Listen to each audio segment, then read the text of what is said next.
So 6 months ago, I had a plan. I created a whole vision board and a planner, and I also had non-negotiables. I had a whole system. And then life happened. And I am not, I repeat, I'm not the same person I was when I started the year. So let's talk about it. And we're going to talk about all of it. So, January 1st came, and I was ready and I was determined for this 2026. My word for the year was wholehearted, and I was fully committed, fully present, fully intentional. I had my vision board, and my anchor scripture was Romans 12:2, where it was all about renewing your mind. So that was my foundation. I updated my brand, I refined my brand voice, I built a planner that was really focused on my health, and I had a morning routine that I was excited about. I was genuinely proud of. And my Q1 non negotiables, they were top tier, at least for me. So I wanted to complete 3 workouts a week, meditate. I didn't want to skip lunch, and I wanted to have dinner by 8 p.m. and wind down by 10:30 p.m. So, end of quarter 1, how did I do? I failed woefully. So here's what I've done in the past 6 months. I've managed a full-time job, my YouTube channel, a consulting brand, and 2 newsletters. I consistently showed up in ways that I didn't think I was capable of. But what I learned humbled me because plans don't always work out exactly as we expect, even the best laid plans. Because I'm learning to move through the gap between what you plan and what actually happens, because that's where growth lives. So I came into the year thinking that wholehearted meant like everything was full force. I had to do everything with full force. Wholehearted means doing the right things fully. And that's a different thing entirely. So I want to share 7 things that this half of the first year has taught me. 7 lessons. Lesson 1, it's okay to pivot. So I planned Q1 like I was submitting a corporate proposal and then nothing for the rest of the year. And you know what? I'm not even embarrassed because it's okay for you to change your mind. It's okay for your plans to fall short of what you imagined. That's not failure, that's just real life. So, lesson 2, your values are non negotiable. So, whatever your values are, do not negotiate them down. They're the foundation of your life. So, the moment that you start trading them for convenience or comfort or to please somebody else, you lose yourself. Don't do it.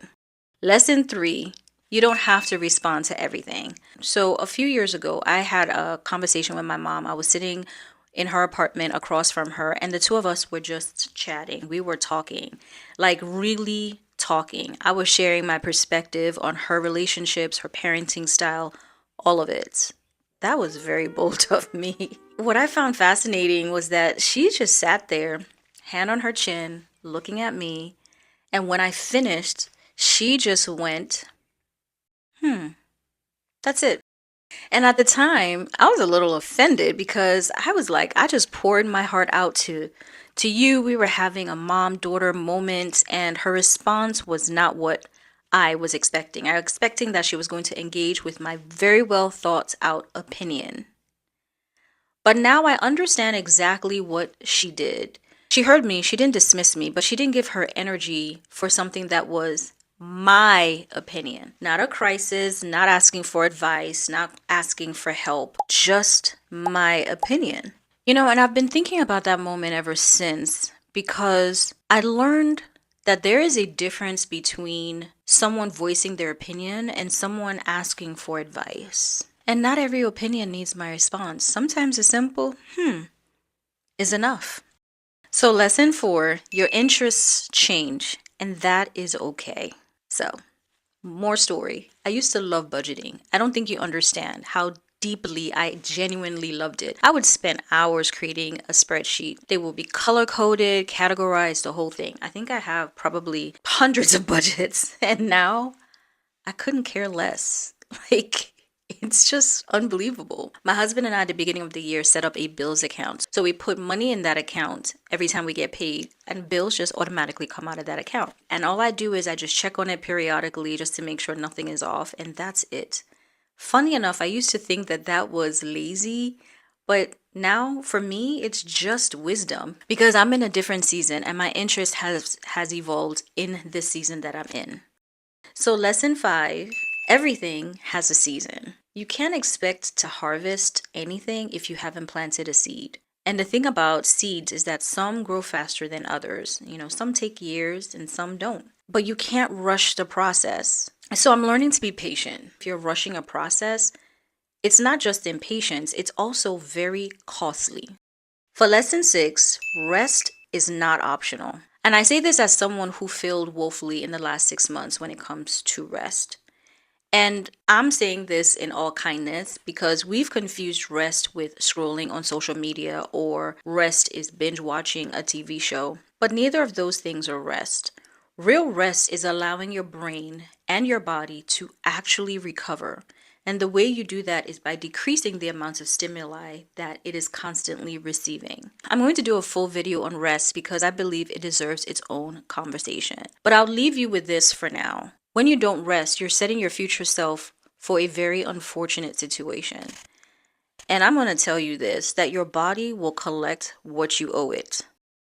And lesson 7, the future is now. When we tend to use the word tomorrow, it just seems like this far away time. But tomorrow is only 24 hours. And if you start looking at it as 24 hours from now as opposed to tomorrow, it suddenly doesn't feel so distant. So the future isn't some faraway thing. It's just a collection of present moments you have not lived yet. So my advice is to be intentional with how you are using your time.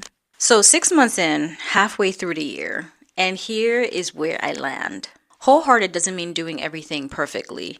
And it doesn't mean that your plans will survive exactly as it is written. It also doesn't mean that you won't be able to pivot or you won't fail or you won't fall short or you won't have moments where you look around and you start to think to yourself, wait, is this even working?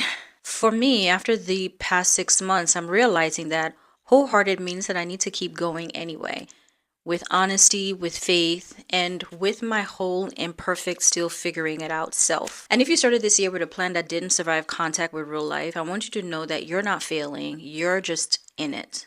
So don't give up. The seeds you have planted are still growing, even if you can't see them yet. And in the comments, I would like to know what's one thing this first half of the year has taught you that you did not expect. Let's talk about it below. And if you're new here, hi, my name is Kim. I would love for you to join the Fab Fam by subscribing.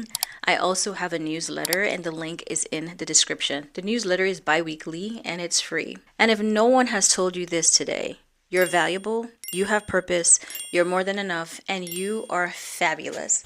Until my next video, I would love for you to watch the one that pops up on your screen because I know you're going to love it. And I'll see y'all next week. Bye, everyone.